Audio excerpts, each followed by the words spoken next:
मैं हूं शहजाद अमान और आप देख रहे हैं ASA TV। अभी एक बैड न्यूज़ मिली है कि खान साहब का काफिला जो इस्लामाबाद की तरफ रवाना हुआ था, वहाँ पे एक वाक़या पेश आया। वहाँ पे वाक़या ये पेश आया कि एक खातून एंकर जो है वो कंटेनर से गिर के शहीद हो गई है।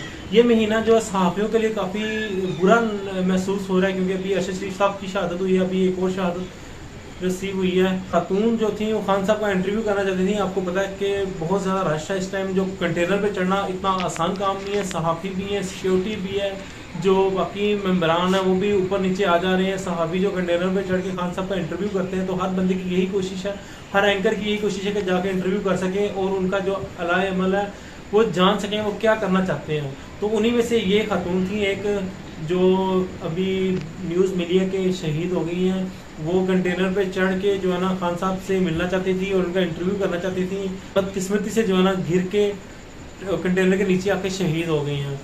तो अभी तक तो वो जो मार्च है उसको रोक दिया गया है। अभी क्या अगली अपडेट होगी अभी तक कुछ पता नहीं है। फिलहाल जो है इस मार्च को रोक दिया है। देखते हैं अभी क्या ये जो कारवां है इस्लामाबाद की तरफ जाता है या इसको इधर ही जो है ख़त्म कर देते हैं। जैसे कोई न्यू अपडेट आएगी इंशाल्लाह आपसे ज़रूर शेयर करेंगे। इस चैनल को सब्सक्राइब कर दें, लाइक कर दें। थैंक यू, अल्लाह हाफिज़।